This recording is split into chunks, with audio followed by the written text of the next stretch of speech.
All right, I'm going to attempt a tutorial video of the Byrds song from 1965, The Bells of Rhymney. Great song, and not complicated, but incredibly complicated to explain. So I've found. But this song is basically built around a D chord. And Roger McGuinn, I guess way back then, was one of the first people to implement the 12 string along with George Harrison and use a song built around a D chord because of all the neat little things you can do with a D, right? So there's, just the standard chord shape. There's, lift off and hammer-ons on the high E string.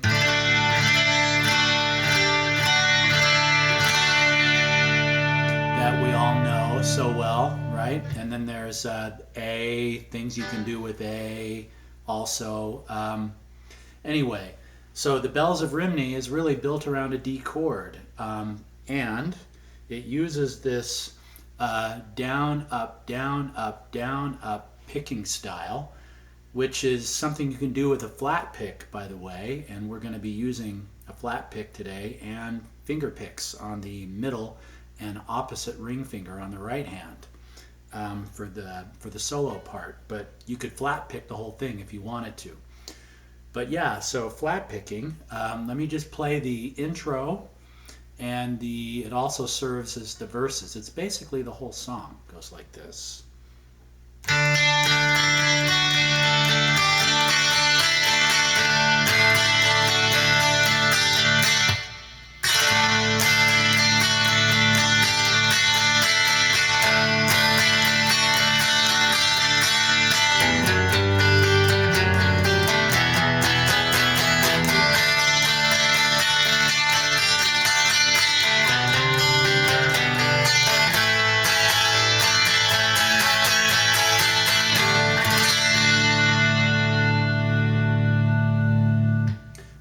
So there's your intro and the first verse and second verse, everything except the solo.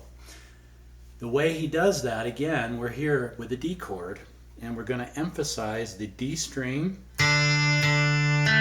on a down pick, right? D string.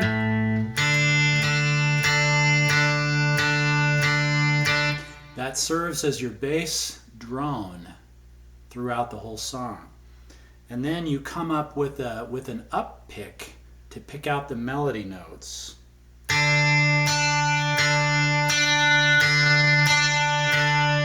So there I am on the D string and the B string in the D shape.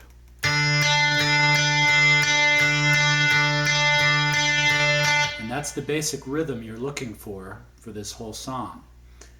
And then you simply use that pattern, staying on the D downstroke, to pick out the melody notes with upstrokes up on the E string mostly.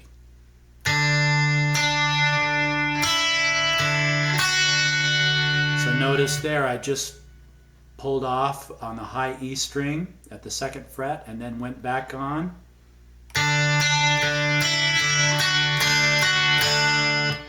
So try that. Then we're going to move up here and add this little, so notice that series of, so there I've got my pinky on the high E third fret, then pull off. Then I'm lifting off on the second fret, so it's an open high E. And what you get when you put that together with the drone is you get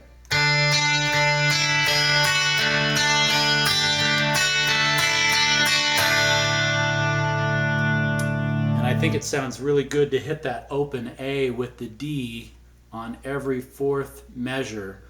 It gives it kind of a chimey bell-like quality, Go figure. The Bells of Rhymney.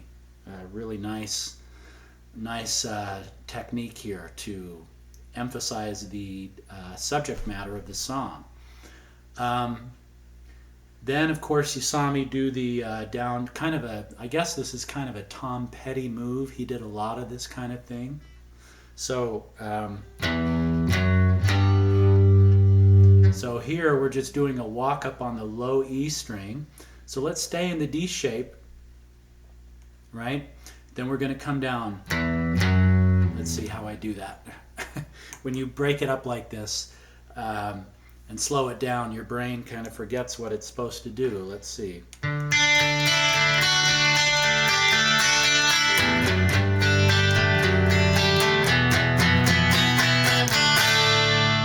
So there, what I do is I come off, I leave my fingers in the D shape, but then I come off and do a walk up on the low E.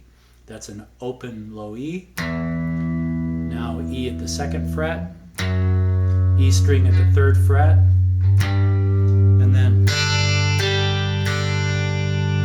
so that's just the D string, G string, D string, and I'm still fretting here, though it doesn't really matter, I guess. I'm on the high B, or the B string there.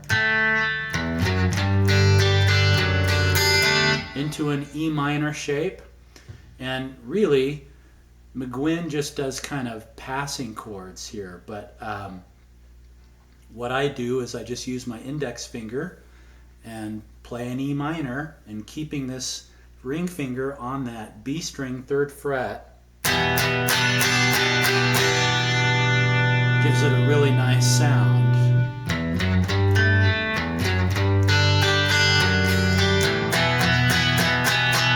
And then we're right back to this.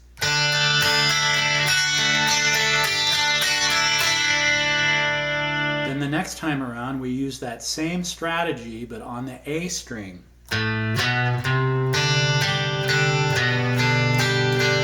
Into an A chord with a hammer on at the B string 3rd fret.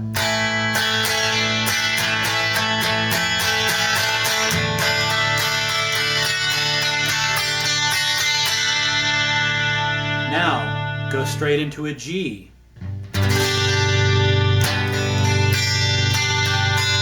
And draw out the chord.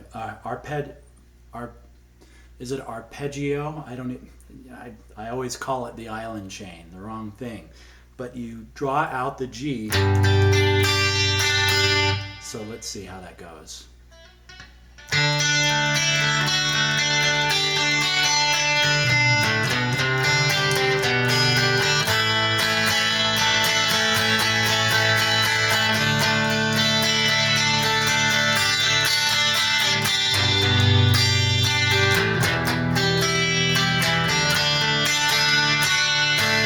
So we're at the G, right into an E minor, and then back to the same technique. And then once again the low E riff.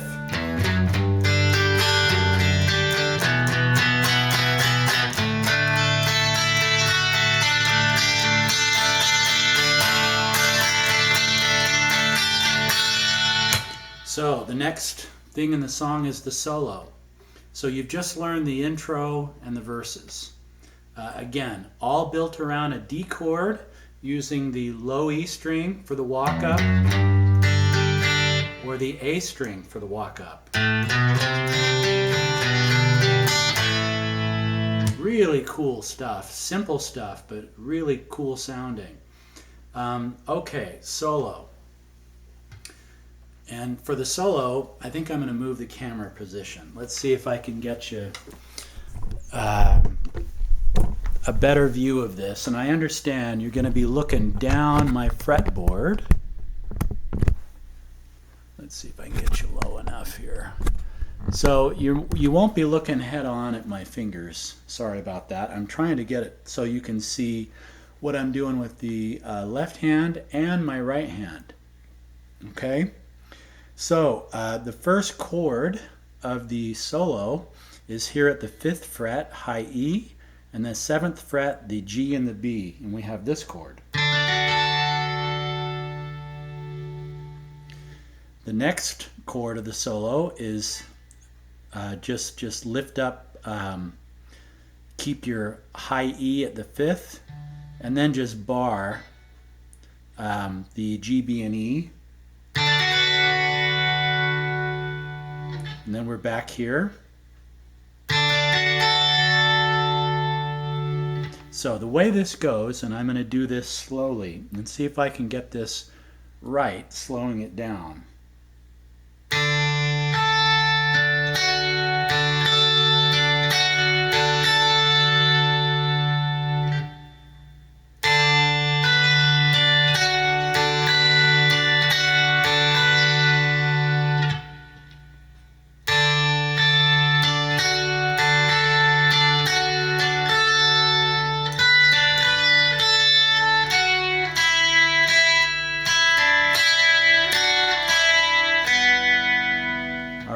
So what am I doing there? The picking pattern is, again, flat pick and then finger picks, though you could do it all with a flat pick, and I'll show you that in just a minute. But the picking pattern is, instead of explaining it, I'm just going to show you, and I'm going to slow it way down if I can.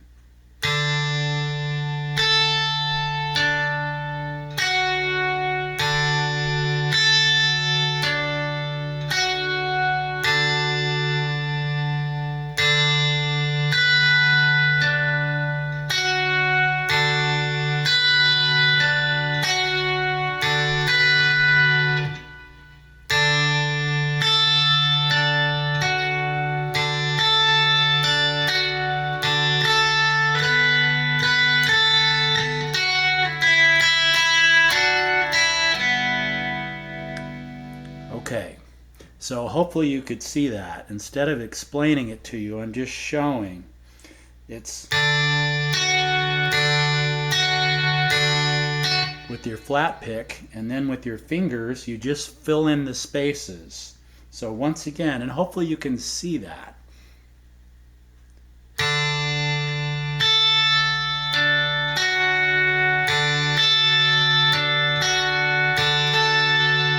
So up to speed, let's see if I can do that. There you go. So you're just going to want to practice that.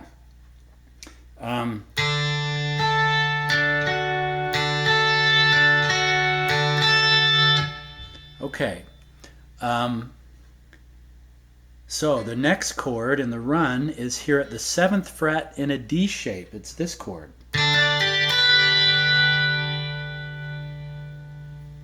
And that goes like this.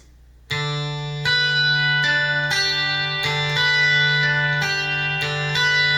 it's the exact same rhythm with your fingers, same picking pattern.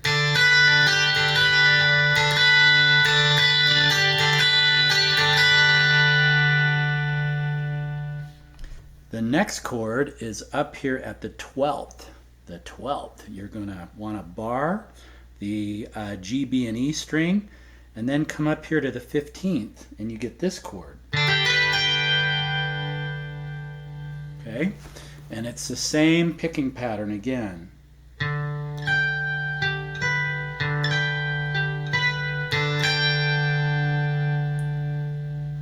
And then the final chord in the solo run is down here at the 6th fret. A nice minor chord to finish out the run. So we're here at the 6th fret, high E, 7th fret, G, 8th fret, and B, with an open A. And once again, same picking pattern.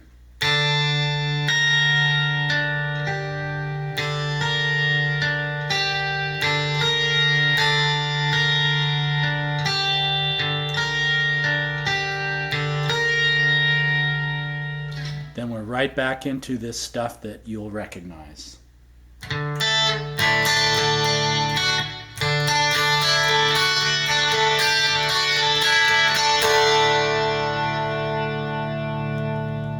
So there you pretty much have the whole song, and I think it's really interesting to note that at this point in their musical careers, McGuinn and George Harrison were really influencing one another. They were both playing the Ricky 12 strings. And notice that, If I Needed Someone off of Rubber Soul uses the same picking pattern that Harrison uses for this song. Now, I should be capoed up on the 7th, but it's,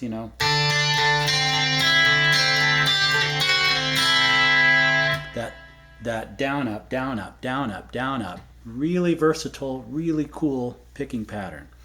Let's see if there's anything else I need to tell you about this song that I'm not remembering.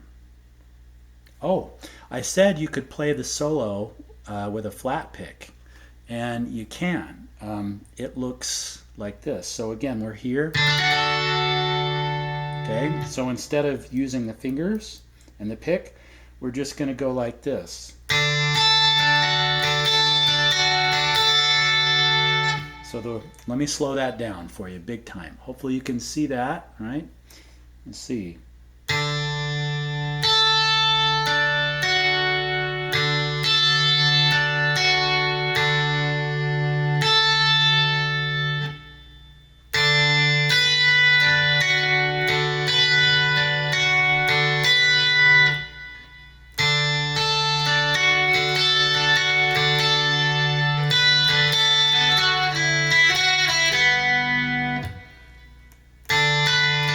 So same picking pattern, right?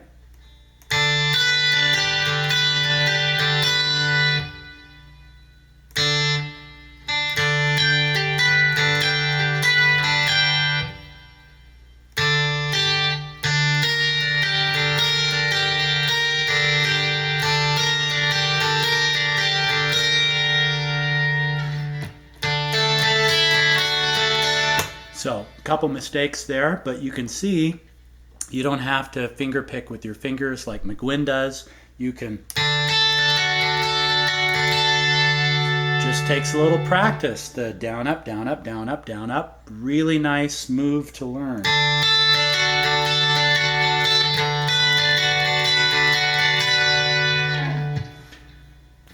And that's Bells of Rhymney, as I understand it and hear it. And hopefully that was helpful. Okay, man. Enjoy yourself. Bye-bye.